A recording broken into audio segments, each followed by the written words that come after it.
Euzu billahi mineşşeytanirracim. Bismillahirrahmanirrahim. Elhamdülillah ve salatu ve selamu ala Resulillah.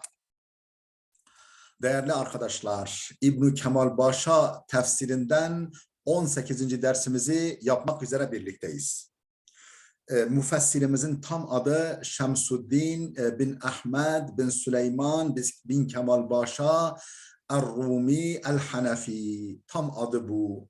Efendim vefatı Hicri 940, miladi ise 1534.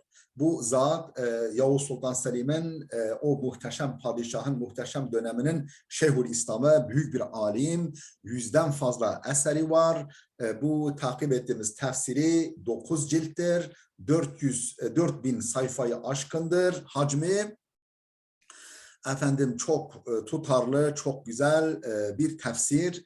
Biz faydalı gördüğümüz için siz değerli dostlarla paylaşmak istedik. Efendim değerli dostlar, gerek bu dersimiz olsun, gerekse daha birçok derslerimizi ihtiva eden, barındıran YouTube kanalımızın faydalı olduğuna inanıyorsanız, efendim bu derslerin gençlerimize, geleceğimize katkısı olduğuna inanıyorsanız lütfen bu kanalımıza sahip çıkın. Efendim manevi destek verin. Kendiniz abone olun. Beğendiğiniz videoları beğenin ve çevrenizdeki herkese yayın. Efendim milyonlarca insan izlesin. Milyonlarca insan istifade etsin. Gençliğimiz, geleceğimiz, alimlerimiz, ilahiyatçılarımız bu güzel esaslı eserlerden istifade etsinler. Tam bir akademi, yani her şeyle mükemmel, dört dörtlük bir akademi haline alsın. Şu anda tefsir kitapları okunuyor, bitenler var, devam edenler var. Efendim usul kitapları, efendim hadis kitapları, tasavvuf kitapları, Farsça kitaplar, Kürtçe eserler, Kürtçe mesela Riyadus Salih'in tamamı, Buhari'nin El-Edebul Mufred'in tamamının Kürtçe sunumu vesaire. Efendim birkaç dilden değişik alanlarda sunumlar yapılmış. Bu kanalımıza sahip çıkmanızı hararetle arzu ediyoruz, rica ediyoruz. Bakara suresinin 13. ayetine gelmiştik. Kaldığımız yerden okumaya devam ediyoruz. Diyor ki: وَاِذَا قِيلَ لَهُمْ آمِنُوا كَمَا آمَنَ النَّاسُ قَالُوا أَنُؤْمِنُ كَمَا آمَنَ السُّفَهَاءُ أَلَا إِنَّهُمْ هُمُ السُّفَهَاءُ وَلَكِنْ لَا يَعْلَمُونَ. وَاِذَا قِيلَ لَهُمْ, o münafıklara denildiğinde, aminu kema amenen nasu, insanların, yani insan gibi insanların inandıkları gibi, iman ettikleri gibi siz de iman edin. Kalu, dediler ki enu'minu kema amene sufahu, biz efendim beyinsizlerin, akılsızların iman ettiği gibi ne iman ederiz? Yani biz hiç böyle iman eder miyiz? Ela innehum humus sufahu, haberiniz olsun efendim gerçek manada sefihler ancak onlardır. Velakin la ya'lemun, fakat gel diyor ki bilmiyorlar. Bunun farkında değiller. Ve izâ qîle lehum âminû, o kısmı tefsir ediyor. Nuhu anil ifsadi thumme umiru bis suluki ila sabilir raşad. Önce la tufsidu fil ardi denilerek ifsattan men edildiler. La tufsidu, yeryüzünde fesat çıkarmayın denilerek ifsattan men edildiler, bozgunculuktan men edildiler. Thumme umiru bis suluki ila sabilir raşad. Sonra dosdoğru yolda yürümekle emrolundular. Dosdoğru yolda insanların iman ettikleri gibi iman edin. Nedir bu zigzağınız, nedir bu sağa sola yalpalamanız, tutarsızlığınız, ikiyüzlülüğünüz? Sümme umiru bis-suluki ila sabili raşad, sonra doğru yolda yürümeleri kendilerine emrolundu. Ve bada'a bil menhiye anhu li'ennehu'l ehammu ve huve terkun. Menhiyun anla başladı. Yani fesat çıkarmayın, yeryüzüne fesat çıkarmayın denilerek menhiyun anhla, yani nehyedilecek bir şeyle başlandı. Li'ennehu'l ehammu, çünkü menhiyun anh'den vazgeçmek daha önemlidir ki ve huve terkun, o da kötülüğün terki. Yani kötülüğü terk etmek iyiliği yapmaktan önce gelir. Önce kötülükleri terk edeceksin, sonra yapabildiğin kadar iyilikleri yapacaksın. efendim menhiyun anh'la başladı. Çünkü bu daha önemlidir ki o da terktir. Yani kötülüğü terktir. Ve terku eshelu an ityanil me'muri bihi. Efendim öte yandan bir şey kötülüğü terk etmek efendim kendi emredileni yerine getirmekten daha kolaydır. Yani kötülüğü bırakmak iyilik yapmaktan daha kolaydır. فَكَانَ فِي ذَٰلِكَ تَدْرِيجٌ لَهُمْ. Bunda onlar için bir tedric vardır. Yani bir adım adım ileriye götürmek vardır. Yani onların eğitimi açısından bu daha güzeldir. Burada bir tedricen, yani adım adım efendim iyilik hedefine doğru onları götürmek vardır. Önce kötülükleri terk edin diyor, deniyor. Sonra da efendim insan gibi iman edin, insanlar gibi tutum sergileyin, davranış sergileyin deniyor. Kema amenen nasu. İnsanların iman ettiği gibi. Kema amena ifadesi fi mahallin nasbi alel mastariyeti. Mef'ulü mutlak. Mastariye demek mef'ulü mutlak olmak üzere mahallen mansuptur. Yani aminu kema amenen nas. Yani aminu ke imanen nas anlamında mastariyet, mef'ulü mutlakiyet, mef'ulü mutlaklık üzerine mahallen mansuptur. Ve huve fil hakikati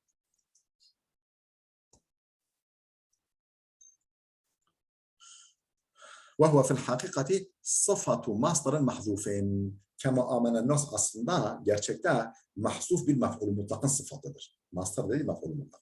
Mahzuf gizli bir mef'ul mutlakın sıfatıdır. Nasıl oluyor? Açılımı ey imanen misle imanen nas, yani aminu imanen misle imanen nas. İnsan gibi, yani insan gibi insanların imanı gibi bir imanla iman eden, bu şekildeki bir iman la iman eden. Vellamu finnâsi lil cinsi. Kema amene ennas. Yani o ennas başındaki el takısı cins içindir. Niçin? Yani cins içindir. İmma li'ennehum el kamilûne fil insaniyeti min babi zâlikel kitabu. Tıpkı zâlikel kitabu türünden. Zâlikel kitabuda olduğu gibi efendim onlar insaniyette, insanlık vasıflarında kamil oldukları için. Mesela Aliyun er-racul. Ali adamdır. Yani adamlığın bütün vasıflarını üzerinde taşıyor. Veyahut da zâlikel kitabı, bu dört dörtlük kitaptır. Yani kitap gibi kitap. Bir kitaptan beklenen ne kadar fayda varsa hepsini taşıyor. Burada kema amenen nas, yani insan gibi insanlar gibi, insan gibi insanlar misali iman eden. Alif lam ve cinstir. İmma, niye alif lam ve cinstir? İmma leannehum el kamilune fil insaniyeti, ya o iman edenler efendim insanlık konusunda kamil oldukları için, tıpkı ne gibi? Min babi zâlikel kitabu. Zâlikel kitabu da olduğu gibi. Yani el kitabın baştaki el takısı alif lam ve cinstir. İşte bu kitap gibi kitaptır. Yani kitapların bütün, yani kitaplardan beklenen bütün üstün özellikleri barındıran bir kitaptır. Yani insan gibi insan misali iman eden demektir. Böyle. Ve imma li'anne gayrahum leyse binasin hakikaten. Veyahut da bunlar insandır. Bunların dışındakiler insan sayılmaz. Yani efendim bu iman edenler insandır. Ve imma li'anne gayrahum, yahut da bu iman eden insanların dışındakiler leyse binasın hakikaten, gerçekte insan değildirler. Sureten insandırlar. Liqusurihim ve inhitatihim an rutbetil insaniyeti. Bel rutbetil behimiyeti. Efendim liqusurihim, eksik olduklarından ve inhitatihim, düşük olduklarından an rutbetil insaniyeti, insanlık mertebesinden daha noksan ve daha düşük olduklarından, yani efendim bunların dışındakiler insan bile sayılmaz. Çünkü insaniyet rütbesinden daha eksik ve daha düşüktürler. Bel rütbetil behimiyeti, hatta hayvanlık mertebesinden bile daha aşağıdırlar. Ve fil evveli nazarun ile kemalil müminine. Birincisinde müminlerin mükemmelliğine bakaraktır. Birincisi müminlerin kemaline nazarandır. Yani müminlerin kemaline bakıyor. Müminler insan gibi insandırlar. Ve fethani, ikincisinde ila kusuri gayrihim, efendim başkalarının eksikliğine bakaraktır. Başkaları eksikleri, onların dışı bu gerçek manada insan olan bu müminlerin dışındakiler insan bile sayılmazlar. Hatta hayvanlardan bile daha aşağıdırlar. Ve ikincisinde ne bakıyor? İla kusuri gayrihim, bu müminlerin dışındakilerin eksiğine, eksikliğine bakıyor.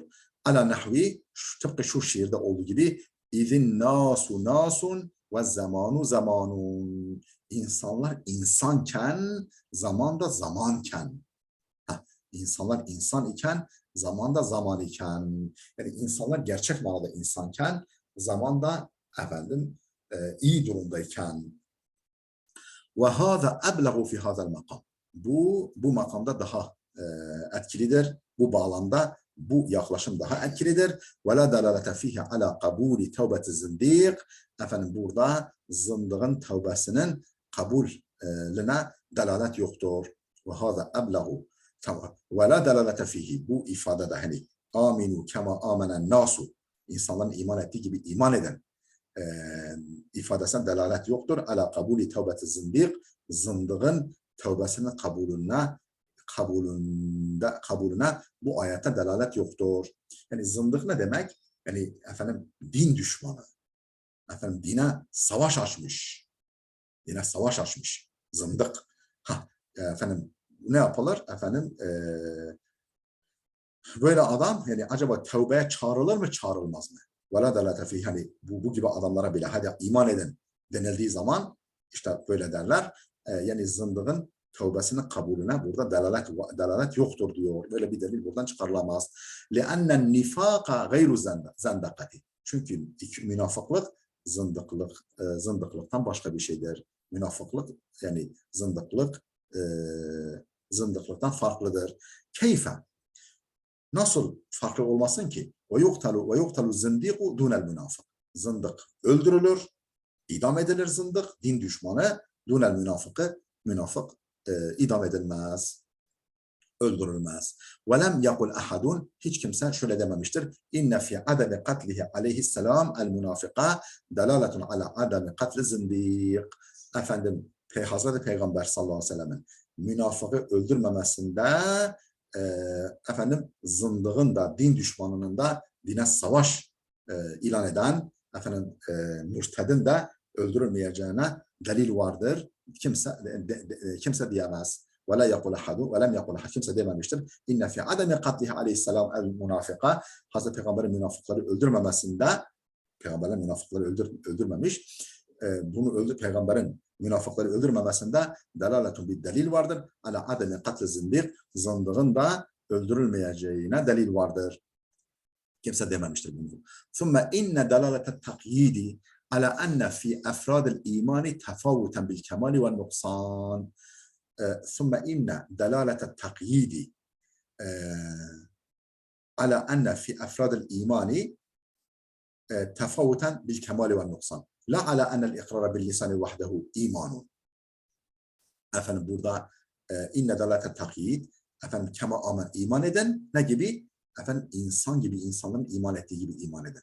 Bu takyidin delaleti ala enne efradel iman, ala enne fi efradel imani tefavuten bil kemali ve nuksan. İmanın fertlerinde, imanın ögelerinde kemal ve nuksanla farklılık bulunduğuna delil bulunması. İnne delalete takyid, buradaki kema amenen nasu ile takyidin delaleti ala enne fi efradil imani, imanın ögelerinde tefavuten bir farklılık bil kemal ve noksan. Kemal ve noksan açısından, kemal ve noksan açısından tefavut olduğuna delaleti la ala ennel ikrara bil lisani vahdehu iman. Yoksa delaleti vardır. Yoksa sadece dille ikrar etmenin iman olduğuna delalet yoktur.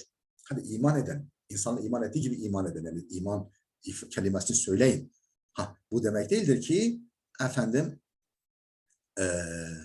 tek başına sadece dille iman formülünü, yani kelime şehadeti söylemek yeterlidir. Buna delalet yoktur. La ala ennel ikrara bil lisani vahdehu imanun. Burada ne var? İman, yani kemal ve noksan bakımından imanda tefavut olabilir.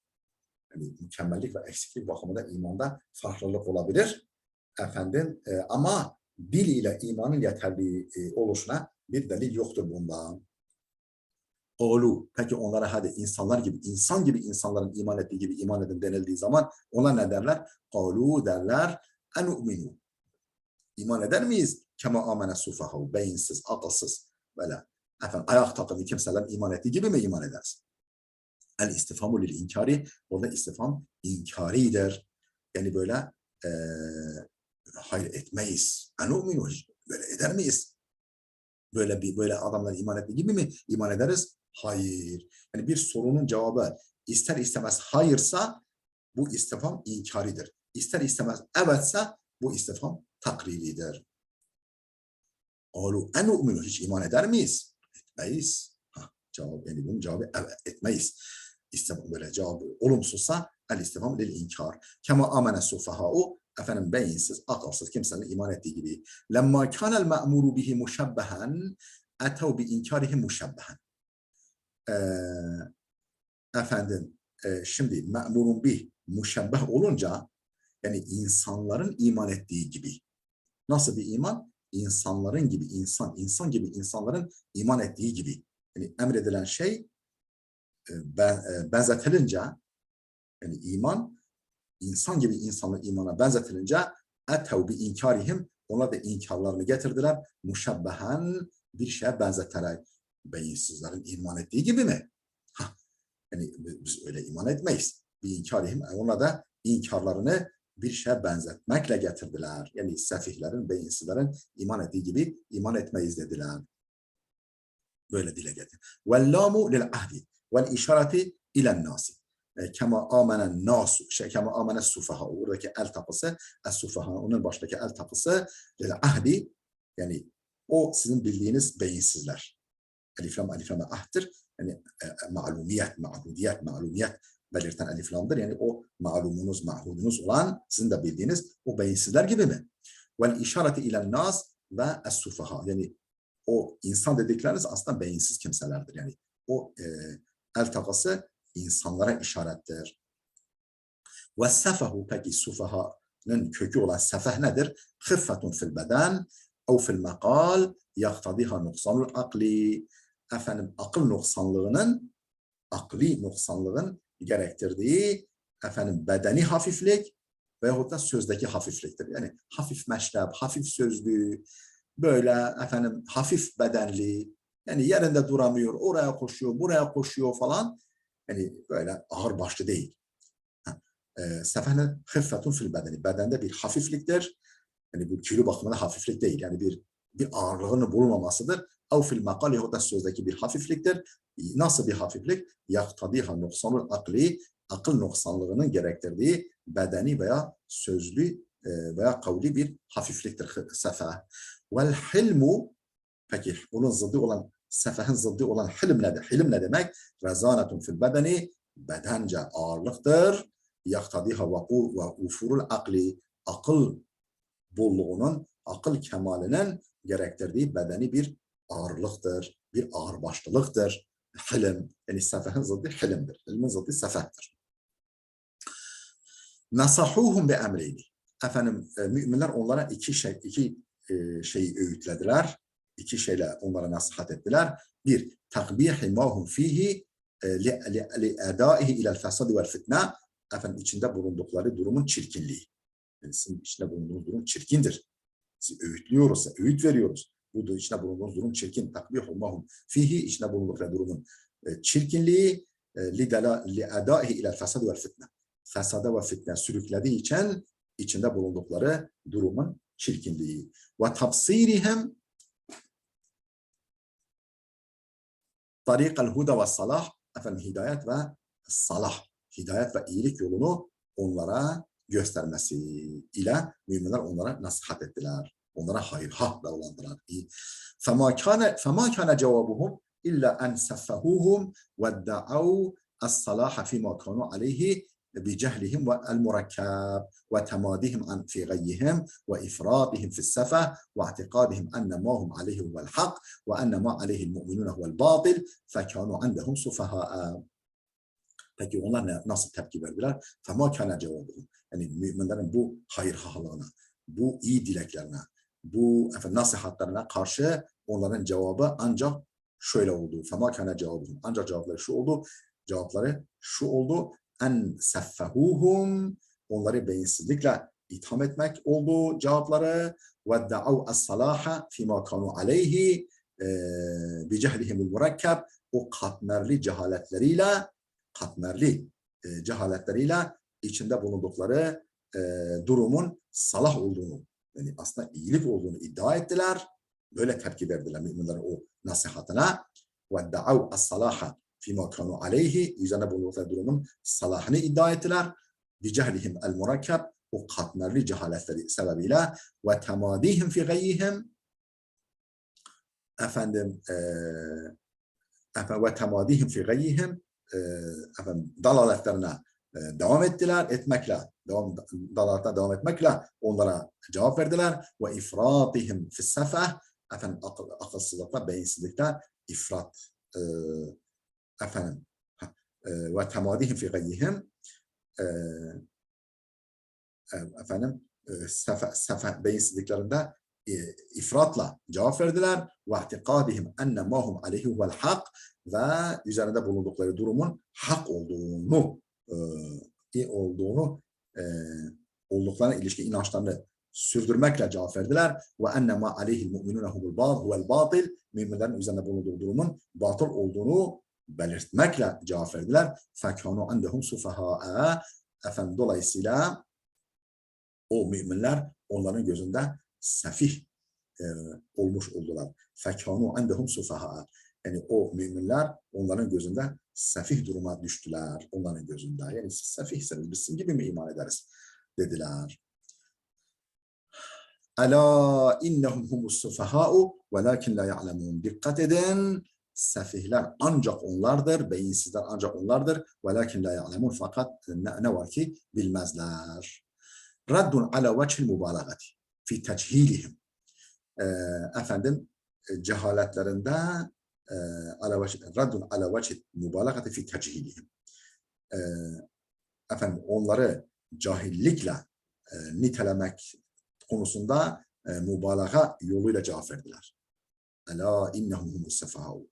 Cevap verdi. Yani bir cevaptır. Ala vechil mubalagati, etkili bir biçimde fi techilihim. Cahillikleri konusunda onların çok ileri olduklarını söylemekle cevap verdi. Raddun ala vechil mubalagati fi techilihim. Yani yani onları cahillikle niteleme konusunda mübalağa veçhiyle, etkili bir ifade veçhiyle cevap verdi Allah. فَاِنَّ الْجَاهِلَ, şimdi açıyor bunu. فَاِنَّ الْجَاهِلَ الْجَازِمَ عَلَى خِلَافِ مَا هُوَ الْوَاقِعِ أَتَمُّ جَهَالَةً وَأَعْظَمُ ضَلَالَةً مِنَ الْمُتَوَقِّفِ الْمُعْتَرِفِ بِجَهْلِهِ. فَاِنَّ الْجَاهِلَ الْجَازِمَ عَلَى خِلَافِ مَا هُوَ الْوَاقِعِ,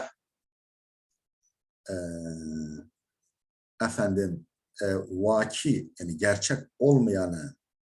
gerçek olanın hilafına kesin karar veren cahil, gerçek olanın tersini kesin olarak kabul eden cahil, realitenin tersini kesin olarak kabul eden cahil, etemmu cehaleten, daha mükemmel cahildir. Daha büyük cahildir. Ve ahzamu dalaleten, daha büyük dalalettedir. Minel mutevakkifi, duraksayan, yani bilmediği için duraksayan, el mu'tarifi bi cehlihi, cahilliğini kabul eden, karar vermeyi duraksayandan dalalet bakımından daha büyüktür, cehalet bakımından daha ileridir. Yani tekrarlıyorum. Fe'inel cahile, o cahil. Hangi cahil? El cazime ala hilafi ma huvel vâki. Doğru olanın, realitenin tersine doğru diye karar veren kişi, doğru kabul eden kişi, realite olanın tersini kesin doğru kabul eden cahil, etemmu cehaleten, cehalet bakımından daha ileridir. Ve ahzamu dalaten, dalalet bakımından daha büyüktür. Minel mutevakkifi, böyle duraksayan, haddini bilen, el mu'tarifi bi cehlihi, cehaletini itiraf eden cahilden, kimseden. Feinnehu, çünkü böyle bir kimse yani böyle duraksayan, karar vermeyen, bilgisizliğini itiraf eden kişi فَاِنَّهُ رُبَّمَا يُعْذَرُ. Bazen böyle kimseler mazur görülür, genellikle mazur görülür. وَتَنْفَعُهُ الْآيَاتُ وَالنُّذُورُ. Efendim ayetler, uyarılar fayda verir böyle kimseler. Çünkü haddini biliyor, cahil olduğunu farkında, efendim doğruya kulak verir, efendim realitenin, doğrunun tersini ilim diyebilmez. Dolayısıyla efendim bazen böyleleri genellikle mazur görülür, kusurlara bakılmaz. وَتَنْفَعُهُ الْآيَاتُ وَالنُّذُورُ. Ayetler ve uyarılar böylelerine fayda verir, öbürlerine fayda vermez. Çünkü hem bilmiyor hem bilmediğini bilmiyor. وَالتَّفْصِيلُ بِلَا يَعْلَمُونَ اَلَا اِنَّهُمْ هُمُ السُّفَهَاءُ وَلَكِنْ لَا يَعْلَمُونَ diye detaylandırması buradaki tafsil niçindir? لَأَنَّ تَسْفِيهَهُمْ الْعُلَمَاءَ الْاَعْلَامِ. Çünkü zirve alimleri, böyle dağ gibi alimleri sefihlikle nitelemeleri, akılsızlıkla nitelemeleri, sahabe-i kiram gibi alimleri efendim sefihlikle, beyinsiz, akılsızlıkla itham etmeleri la yakunu illa li gayeti sefeh, ancak ileri derece bir sefihlikten daha ileri derece bir sefihlikten dolayı olabilir. Vel cehlül murakkab, katmerli bir cehaletten dolayı olabilir. Ve ma'rifetul hakki vel imanu bih, efendim hakkı tanıma ve hakka iman etme ve kevnul mu'minine alel hakki, ve müminlerin de hak üzere bulunmaları ve kevnuhum alel batıl, onların da batıl üzere bulunmaları, müminlerin hak, onların da batıl üzere bulunmaları emrun nazariyun, teorik bir durumdur, efendim düşünülerek tespit edilen bir durumdur. La yeteallaku bil hissi, efendim duyu organlarıyla alakası yok. Duyu organlarıyla bağlantılı olmayan nazari, yani tefekkür, böyle düşünmeyle alakalı bir durumdur. Nazari, teorik, düşünmeye dayalı bir durumdur. Efendim hisle, yani duyu organlarıyla alakası yoktur. Bihilafil fesadi fil ard. Yeryüzünde fesat çıkarmak böyle değildir. Yeryüzündeki fesat böyle değildir. Ve li'enne zikrel ilmi ma'as sefah. Öte yandan sefehle beraber ilmin zikredilmesi. Ela innehum humus sufaha'u.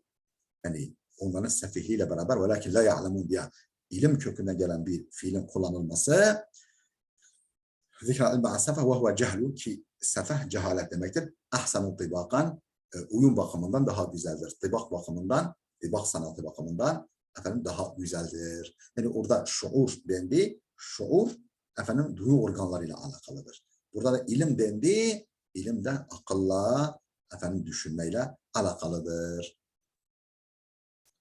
Yani mesela velakin ne demiştim orada?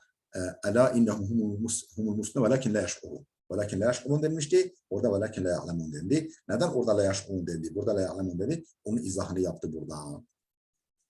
14. ayet. Ve izâ lequllezîne âmenû kâlû âmennâ. Ve izâ khalev ilâ şeyatînihim kâlû inna ma'akum innemâ nahnu mustehzi'ûn. Onlara, daha doğrusu onlar iman edenlerle karşılaştıklarında قَالُوا آمَنَّا, iman ettik dediler. وَاِذَا خَلَوْا اِلَى شَيَاطِينِهِمْ, kendi şeytanlarıyla, kendi elebaşlarıyla baş başa kaldıklarında قَالُوا dediler اِنَّا مَعَكُمْ, biz kesinlikle sizinle beraberiz. اِنَّمَا نَحْنُ مُسْتَهْزِئُونَ, biz ancak alay edicileriz. Biz ancak onlarla alay ediyoruz dediler. Şimdi bunu tefsir ediyor. Ve izâ lequllezîne âmenû, iman edenlerle karşılaştıklarında tekûlu laqîtuhu ve laqîtuhu. Yani laqîtuhu da denir, laqîtuhu da denir. İzâ istakbeltehu qarîben minhu. Efendim pek yakından birini karşıladığında, pek yakından birisiyle karşılaştığında, sen pek yakından, böyle yakından birisiyle karşılaştığında ne dersin? Laqîtuhu ve laqîtuhu dersin. Yani ona rastladım, onunla karşılaştım dersin. Bu ifade beyanun li muameletihim ma'al mu'minine vel kuffar. Bu ayet ve izâ lequllezîne âmenû قالوا آمنا وإذا خلوا إلى شياطينهم قالوا إنا معكم إنما نحن مستهزئون. Bu ifade beyanun li muameletihim ma'al mu'minine vel kuffar. Onların, o münafıkların müminlerle ve de kafirlerle olan muamelelerini beyandır. Müminler nasıl davranıyorlar? Kafirler nasıl davranıyorlar? İşte bu davranışlarının beyanıdır. وَمَا سَبَقَ سِيقَ لِبَيَانِ مَذْهَبِهِمْ وَتَمْهِيدِ نِفَاقِهِمْ فَلَا تَكْدِيرَ. وَمَا سَبَقَ önceki ise efendim وَاِذَا قِيلَ لَهُمْ لَا تُفْسِدُوا وَاِذَا قِيلَ لَهُمْ آمِنُوا كَمَا آمَنَ النَّاسُ وَمَا سَبَقَ سِيقَ لِبَيَانِ مَذْهَبِهِمْ وَتَمْهِيدِ نِفَاقِهِمْ. Onların mezhepleri, onların tutumlarını beyan, tuttukları yolu beyan ve münafıklıklarının temhididir. Yani ikiyüzlülüklerine bir ne diyelim girizgahtır. Münafıklıklarına bir girizgahtır. Dolayısıyla tekrar yoktur. Ve izâ qîle lehum âminû kema âmenen nâsu قالوا أنؤمن كما آمن السفهاء. Burada diyor ki وَإِذَا لَقُوا الَّذ۪ينَ آمَنُوا قَالُوا آمَنَّا وَإِذَا خَلَوْا إِلَى شَيَاطِينِهِمْ قَالُوا إِنَّ مَعَكُمْ إِنَّمَا نَحْنُ مُسْتَهْزِئُونَ. Efendim bu ile önceki ayet arasında bir tekrar var mı? Hayır. Çünkü وَمَا سَبَقَ önceki ayet sika getirildi لِبَيَانِ مَذْهَبِهِمْ. Onların tutumlarını beyan. وَتَمْهِيدِ نِفَاقِهِمْ münafıklıklarına bir girizgah, münafıklıklarını belirtme bir hazırlık idi. Fela tekdire. Dolayısıyla tekrar yok. Ala ennel ma'na. Üstelik mana şudur. Üstelik ennel mana şöyledir. Minen nasi men yetefevvehu bil imani nifakan lil khidai. Nifakan lil khidai. İnsanlardan öylesi vardır ki ve minen nasi men yetefevvehu bil iman, imanı ağzına alır, yani dil ucuyla iman iddiasına bulunur. Tefevvuh demek yani imanı ağzına alır, ben müminim der dil ucuyla. Niçin? Nifakan, ikiyüzlülükten dolayı, lil-hida, kandırmak için münafıklık olsun diye, ikiyüzlülük olsun diye imanı ağzına alır, sözlü olarak iman olduğunu, mümin olduğunu söyler. Ve zalike ende liqa'il müminin, bu ise müminlerle karşılaştıkları zamandır. Yani orada ve minen nasi men yekulu amennâ billahi ve bil yevmil ahiri, yani bazıları böyle yaparlar. O onların tutumlarını, davranışlarını sergiliyor. Bu ifade ise ve izâ laqûllezîne âmenû qâlû amennâ ende liqa'il müminin, müminler, daha doğrusu bu imanı ağızlarına almaları ne zamandır? Müminlerle karşılaştıkları zamandır. İmanı münafıklık olsun diye kandırmak için ne zaman ağızlarına alırlar? Ve zâlike ende liqâil müminin, müminlerle karşılaştıkları zaman. Ve fîhî ziyâdetu beyanin ennehum dammu ilel khidâ'i el istihzâ'a. Bu fazlasıyla beyandır. Ziyadetu beyanın fazlasıyla beyandır ki onlar dammu ilel khidâ'i el istihzâ'a, kandırmacalarına bir de alay etmeyi de eklemişlerdir. Müminleri bir taraftan kandırmaya çalışıyorlar, öte yandan böyle bıyık altında gülüyorlar onlara. Bu ziyadesiyle beyandır. Tam bir beyandır ki onlar dammu eklemişler ilel khidai, aldatmaya, kandırmaya, el istihza, alay etmeyi de eklemişler. Yani hem kel hem fudul bunlar. Ve la yetefevvehûne bil kelimeti illa indel haca. Ve ancak ihtiyaç duyulduğunda amenna derler. Yani bu amenna işlerinden gelmiyor söylemek. Tamam mı? Onun için çok zorluğunda kalırlarsa amenna derler. Ve la yetefevvehûne, ağızlarına almazlar bil kelimeti, bu kelime yani amenna kelimesinin sözünü illa indel haca, ancak ihtiyaç olduğunda. İzâ laqûllezîne âmenû qâlû âmennâ. Bakınız yani söyleminden bile belli oluyor. İşlerinden gelmiyor. Böyle şevkle söylemiyorlar. Ve izâ laqûllezîne âmenû qâlû âmennâ. İman ettiler. Ve izâ halev ilâ şâtinihim qâlû inna ma'akum ve inna ne diyordu? İnna ma'akum ve innema nahnu mustehzi'un. İnna ma'akum ve innema nahnu mustehzi'un diyor böyle. Tekit üstüne tekit, vurgu üstüne vurguyla işlerinden gelerek üzerine basa basa söylüyorlar. Qalu amennâ.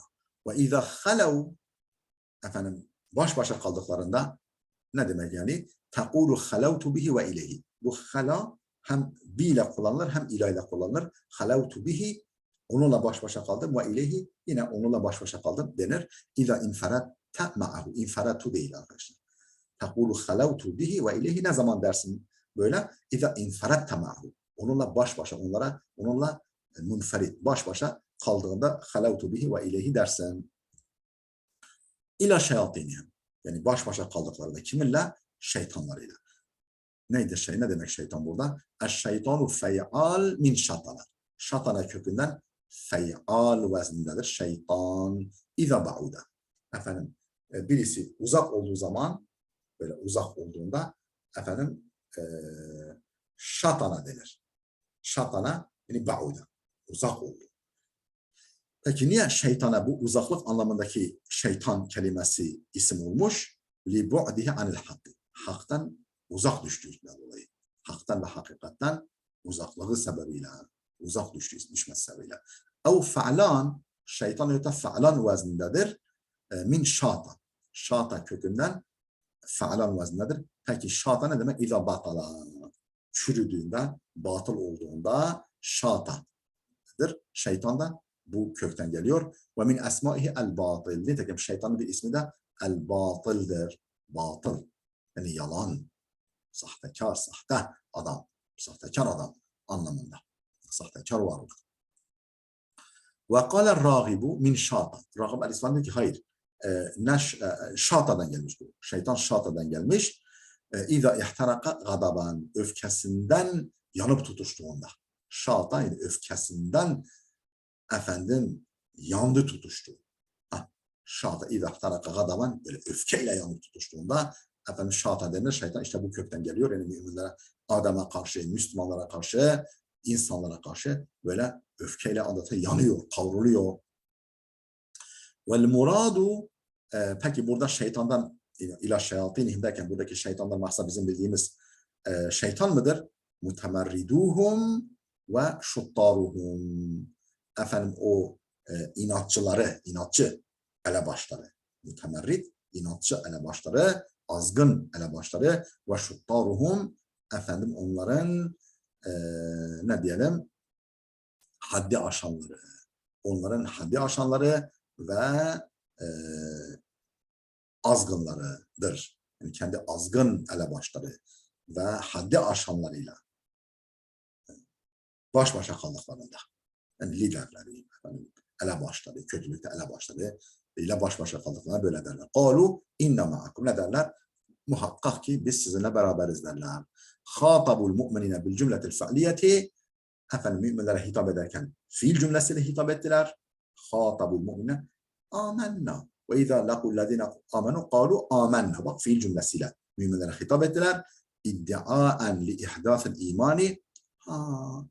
Biz iman ettik. Yani iman bizde meydana geldi. İman bizde vücuda geldi, hudusa geldi. İhdâfil iman. Yani imanın ihdasını iddia ederek, imanın artık var olduğunu iddia ederek fiil cümlesiyle müminlere hitap ettiler. İz la yarucu anhum davet tahkiki. Çünkü onlardan tahkik iddiası kabul görmez. Yani onlar efendim innama mu'minun demeleri, innama nahnu mu'minun demeleri kabul görmezdi. Tamam, yani siz bilmiyorsunuz ama iman meydana geldi. Sizin haberiniz yok. İman bizde meydana geldi demeye getiriyorlar. Çünkü la yarucu anhum, onlardan kabul görmez davet tahkiki, tahkik iddiası, yani muhakkak ki biz müminiz deseler de bu onlardan kabul görmez. Biz iman ettik. Yani ister inanın ister imanların, biz iman ettik. Bizde iman meydana geldi. Yoktu önceden ama iman oldu.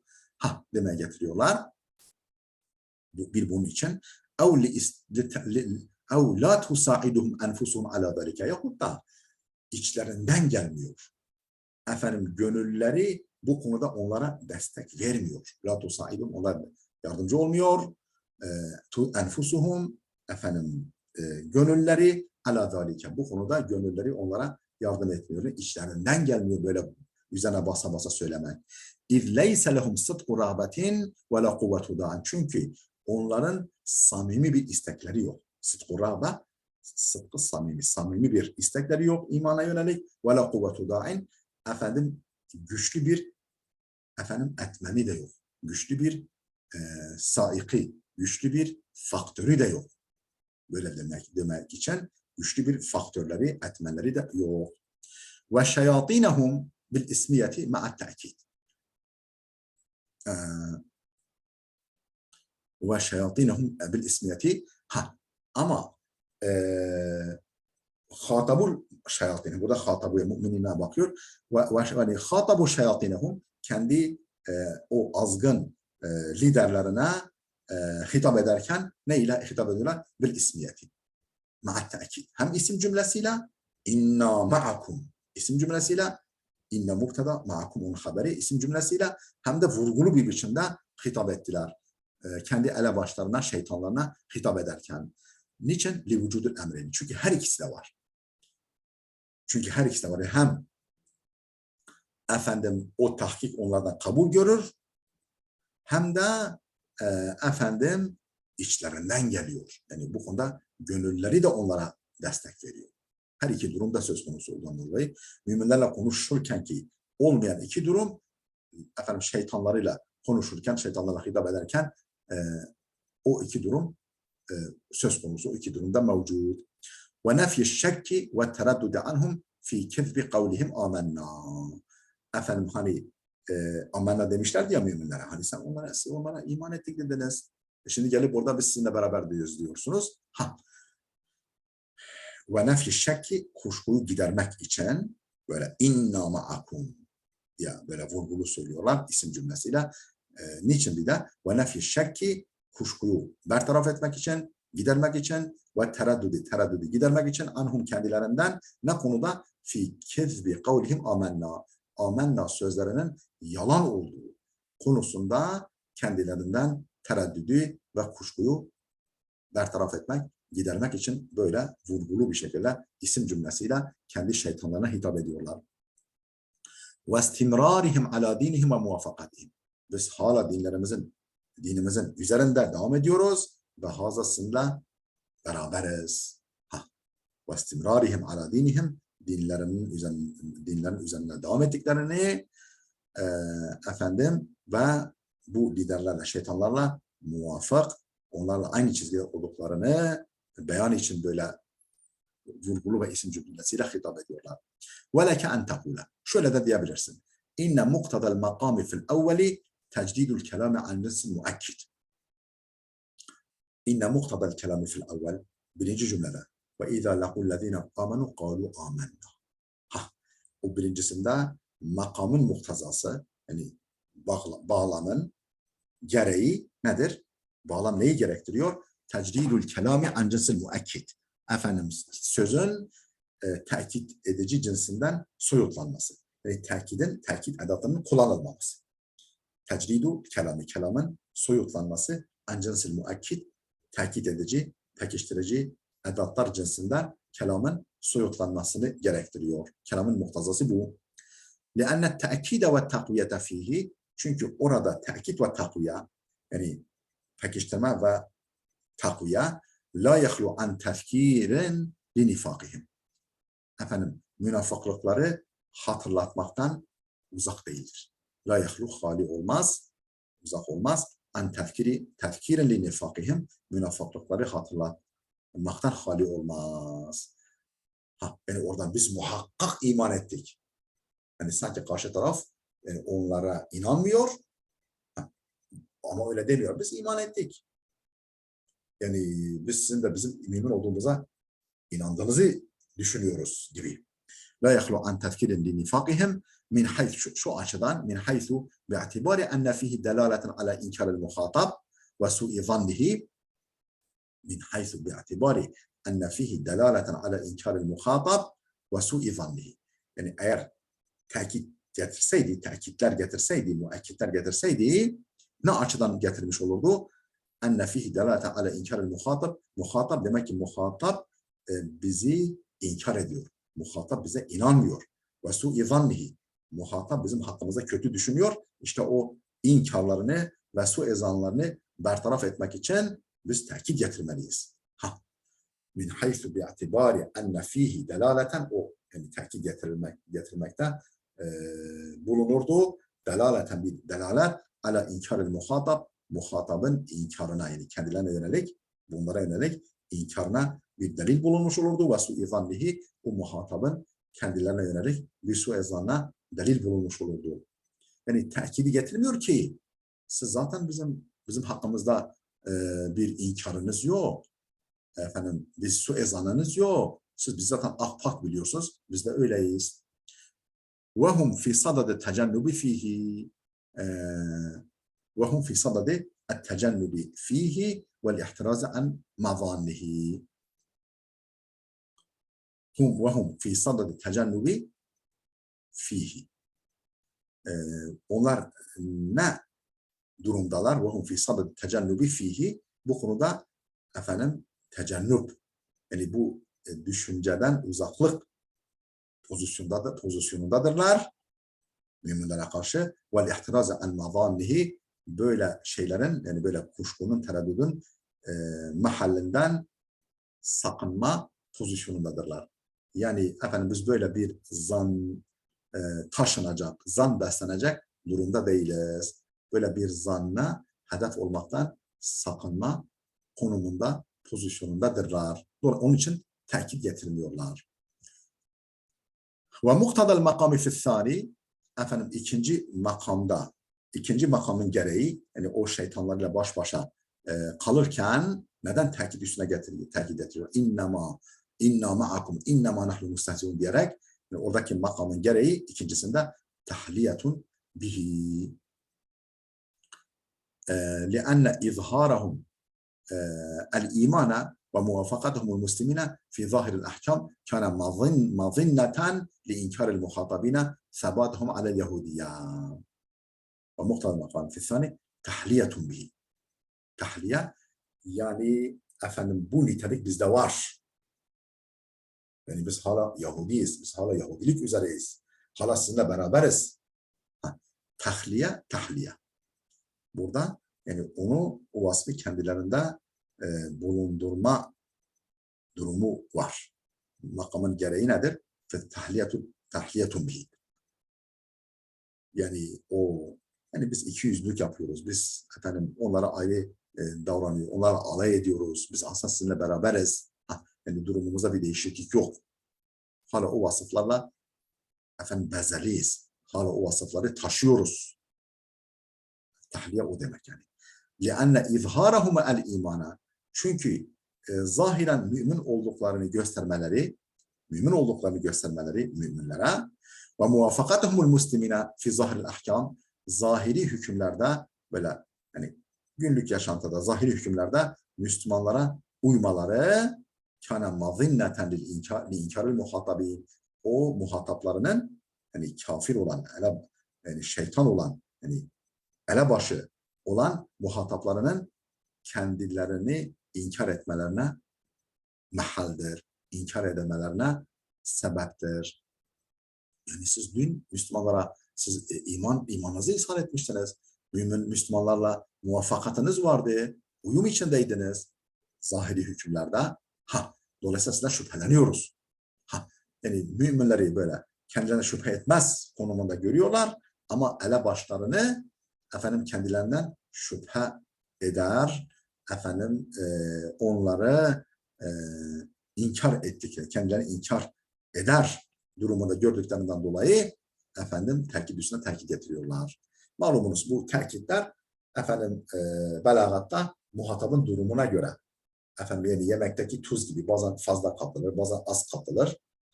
Yani adamın, muhatabın durumuna göre ya hiç tekit kullanılmaz, ya az tekit kullanılır, ya çok tekit kullanılır. Bu pekiştirme edatı kullanılır. Yani لَأَنَّ اِزْهَارَهُمْ الْا۪يمَانَ, çünkü imanı izhar etmeleri, yani İslam imanını sergilemeleri dışarıdan ve muvafakatuhumul muslimine, Müslümanlara muvaffakatları, Müslümanlarla uyum içinde olmaları ne konuda? Fi zahiril ahkam, yani zahiri hükümlerde ne olmuş? Kâne mazinneten li inkaril muhatabin, o kafir olan muhataplarının inkarına mahal olmuştur. İnkarına sebep olmuştur. Neyi inkarlarına? Sebatuhum alel Yahudiye. Yahudilik üzerine sebatlarını inkar sebebi olmuştur. Yahudilikle alakanız yok. Siz daha dün müminlere böyle diyordunuz. Mümin olduğunuzu izhar ediyordunuz. Efendim müminlerle uzlaşı içindeydiniz. O zaman bunların ikna edilme ihtiyacı var. Bunun için üstüne tekit yapıyorlar. İnnemâ nahnu mustehzi'ûn. Biz ancak alay edicileriz. El-huz'u es-suhriyetu min şeyin yahikku ende sahibihi ve la yahikku endel hazi'i. Efendim İnnemâ nahnu mustehzi'ûn. El-huz'u, yani mustehzi'ûnun kökü olan huz'u masları es-suhriyetu. Alay etmek demektir. Es-suhri min şeyin, bir şeye, min şeyin yahikku ende sahibihi ve la yahikku endel hazi'i. Yani sahibi nezdinde hak ama alaycı kimsenin nezdinde hak olmayan bir şeyden dolayı karşı tarafı gırgıra almaktır. El-huz'u es-suhriyetu, alaya almaktır. Min şeyin, bir şeyi alaya almaktır. Nasıl bir şey? Yahikku ende sahibihi, sahibi nezdinde haktır o şey ama ve la yahikku endel hazi'i, o alay eden kimsenin nezdinde hak değil, batıldır. İstinaf. Bu innema nahnu mustehzi'un cümle müstenefedir. Yani bir gizli soruya cevaptır. Keennehum i'taradu aleyhim hine kavlu. Keennehum i'taradu aleyhim hine kavlu inne ma'akum. Sanki o elebaşları, o şeytanları i'taradu aleyhim hine kavlu inne ma'akum. Biz sizinle beraberiz dediklerinde sanki o elebaşları bunlara itiraz ettiler. Fakalu dediler ki fema balukum tuvafikuna. O zaman ne oluyor size ki müminlere muvafık, müminlerle uyum içinde davranıyorsunuz, müminlere muvaffakat ediyorsunuz, onlarla yani uyum içinde olduğunuzu sergiliyorsunuz. Niye o zaman onlarla müminlerle uyum içindesiniz, muvaffakat ediyorsunuz? Fakalu, bunlar dediler ki innema nahnu mustehzi'un. Biz alay edicileriz. Biz alay ediyoruz onlarla. Dediler. Cümle müstenefedir. Oradaki gizli soruya cevaptır. Ve yecuzu en yekune ta'kiden li kavlihi inne ma'akum. Bu innema nahnu mustehzi'un, inne ma'akum sözünün tekidi olması da mümkündür. Ve yecuzu mümkündür en yekune ta'kiden li kavlihi inne ma'akum. لأنه لما كان معنى قوله إن معكم, yani inne ma'akum sözünün manası huve, şu olunca inne ma'akum kuluben, biz kalben sizlerleyiz. Biz kalıbımızla Müslümanlarlayız ama kalben sizlerleyiz. İnne ma'akum, biz sizinle beraberiz kalben, gönülden. Efendim bunun manası bu. Ve tevehheme ashabu Muhammedin el-imana,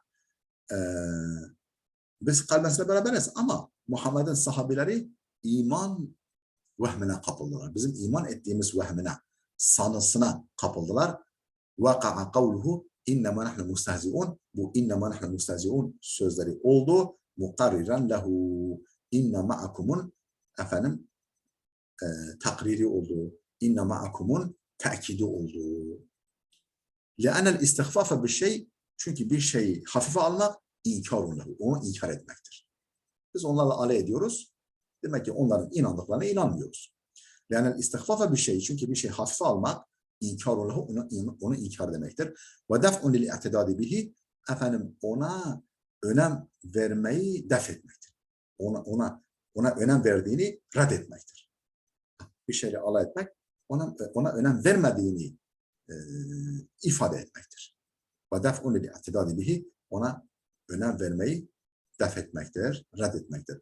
Ve def'un nakid-i şey'i tekidun li thubutihi, bir şeyin tersini reddetmek, ve def'un bir şeyin tersini reddetmek, tekidun li thubutihi, o şeyin varlığını tekittir.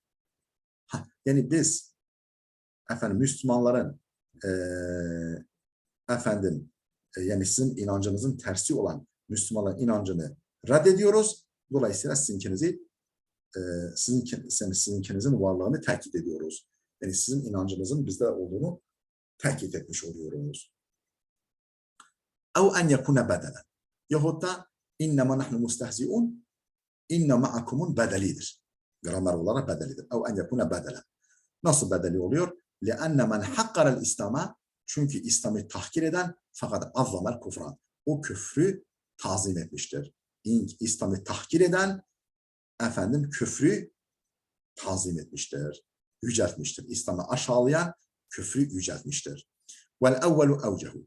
Birincisi daha doğru vecihtir. Vel evvelu evcehu. Birinci görüş daha muteberdir. Yani tekittir.